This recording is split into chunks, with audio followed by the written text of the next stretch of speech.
متهيالي بقى مفيش ألذ من كده، تبقوا محتارين كده تختاروا الأحمر ولا الأزرق، الضفيرة ولا الوردة، ودي من أحلى مميزات المنجقونة، طعم وريحة وألوان مبهجة، وكمان محشية، يعني هتفضلوا تاكلوا واحدة ورا التانية لحد ما تخلصوها وانتم مش حاسين. يلا بينا نشوف هنحضر المنجقونة ازاي وبأسهل طريقة. بحب الأول أعمل خطوة الخميرة كده على جنب. معي نص كوباية من المية الدافية، معلقتين كبار من السكر، ومعلقة كبيرة من الخميرة الفورية. بقلبهم كويس جدا مع بعض وبغطي الطبق وأسيب بقى الخميرة كده تنشط لمدة 5 أو 6 دقايق. بعد كده هنلاقيها عملت طبق سميكة كده من على الوش، يبقى كده خلاص نشطة وشغالة. دلوقتي بقى بالنسبة للمواد الجافة هستخدم 4 كوبايات كبار من دقيق منخول، استخدمت دقيق متعدد الاستخدامات، مع ربع كوباية من الحليب الباودر، معلقة صغيرة من البيكنج باودر، ونص كوباية من السكر البودر علشان العجينة مسكرة.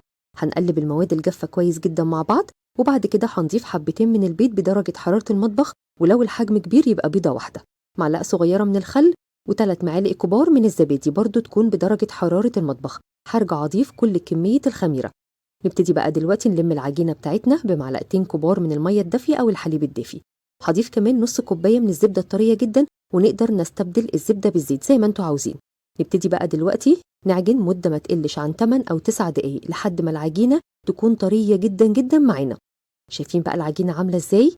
لونها فاتح من معلقة الخل اللي احنا حطيناها، ريحتها جميلة جدا من كل المكونات اللي احنا استخدمناها، وكمان طرية جدا جدا في ايديا، بس في نفس الوقت مش بتلزق. شكلتها كده على شكل كورة كبيرة، بعد كده هقسمها لنصين قد بعض، اخد اول نص برضو اشكله على شكل كورة كبيرة. دي كده هتبقى المنجقونة اللي هي البيضة مش ملونة. وبعد كده الكورة التانية قسمتها كده ل4 قطع كبار، عملت معايا 4 كور زي ما انتوا شايفين كده.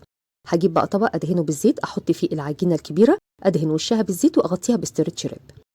بعد كده علشان نلون بقى العجين بتاعنا هاخد كل كورة افردها كده فرد بسيط، وبعد كده نبتدي بقى نلونها بألوان الطعام الصحية الجل. استخدموا كمان الجل احسن من البودر، لان البودر خلي بالكوا بيكون فيه نسبة من الملح. نبتدي بقى نعجن كويس جدا جدا لحد ما اللون يكون موحد معانا بنفس الشكل ده. استخدموا الالوان اللي انتوا بتحبوها، انا استخدمت الاحمر والازرق والبنفسجي وكمان الوردي. شايفين بقى اللون الازرق؟ نبتدي نعجن كويس جدا لحد ما اللون يكون موحد زي ما انتوا شايفين كده. نغطيها برضو بستريتش راب. كده خلاص العجين كله بقى جاهز. نرجع نغطيه كل مرة واحدة بفوطة، ونسيب بقى العجين يخمر كده لمدة ساعة أو ساعة ونص براحته جدا. بعد ساعة ونص هجيب كده العجينة الكبيرة من غير ما نخرج الهواء منها ولا أي حاجة، وأقسمها ل4 كور قد بعضهم. اخد كل كورة أقسمها ل2 بس لأن حجمها صغير. نبتدي بقى نفردها كده بشكل طولي قدامنا. وبالنسبة بقى للحشوة نستخدم أبسط أنواع الحشوة، أنا هستخدم الفواكه المجففة، المشمشية والقراصية وكمان الزبيب، طعمها حلو جدا جدا. ممكن كمان تستخدموا السكر أو السكر والقرفة زي ما انتوا عاوزين. نحط كمية كده حلوة من الحشوة، وبعد كده نبتدي نقفل عليها من الطرفين زي ما انتوا شايفين كده. وبعد كده نظبط بقى شكل الرول كويس قوي من النص لبره، ونلف بقى لفة المنجقونة التقليدية العادية جدا. اللفة سهلة وبسيطة جدا، ومن على الوش كده شوية من الفواكه المجففة. نحط بقى المنجقونة بتاعتنا في صواني وفيها ورق من الزبدة، أو حتى ندهن صينية بدهنة بسيطة من الزبدة. دي كده حشوة الزبيب، ونقفل عليها برضو كويس قوي. نظبط الشكل بتاعها ونلفها لفة عادية جدا. التشكيل مفيش أسهل منه، وبرضو شوية كده من الزبيب على الوش. نعمل بقى شكل تاني. ناخد كده أول طرف نلفه لفتين، والطرف التاني لفتين، وبعد كده نلف مع بعض في نفس الوقت علشان يكونوا قد بعض. شكلها جميل جدا جدا.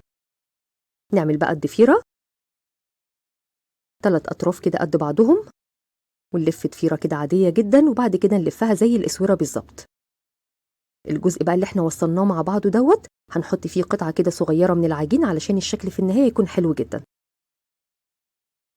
كده مظبوط قوي. ونغطي بقى العجين بتاعنا ونسيبه يخمر للمرة الأخيرة لمدة ربع ساعة. بالنسبة بقى للمنجقونة الملونة نفس الخطوات الأولانية، ونعمل الأشكال اللي احنا عاوزينها. دي اللفة اللي أنا لفتها معاكم في فيديو البريوش، برضو سهلة جدا وبسيطة، عاملة زي الوردة بالظبط. الألوان في منتهى الجمال. دي كمان الضفيرة. شايفين بقى بجد الشكل بجد جميل جدا، وفي نفس الوقت كمان الشغل فيها ممتع جدا جدا. خلوا كمان الولاد تساعدكم في الخطوة ديت، هيبقوا مبسوطين قوي. كده خلاص بقت جاهزة معانا وشكلها في منتهى الجمال. بالنسبة لخليط التغطية بسيط قوي، صفر بيضة واحدة وحليب وفانيليا. نقلبهم كويس جدا مع بعض وندهن كده وش المنجقونة بعد ما اختمرت معانا مع رشة حلوة من السكر.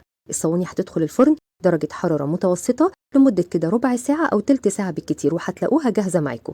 ممكن كمان تشغلوا الشواية عشان تاخد اللون الحلو اللي انتوا شايفينه دوت. بتعمل معانا كمية كبيرة والحجم كمان حلو جدا. معايا حوالي معلقتين أو 3 معالق كبار كده من مربى المشمش، هتدي لمعة حلوة وفي نفس الوقت كمان طعم حلو جدا. جربوا المنجقونة بالطريقة ديت، صدقوني هتعجبكم جدا جدا. وكمان العجينة في منتهى الطراوة. وبس كده، وصفة النهاردة خلصت. بألف هنا وشفا وباي باي.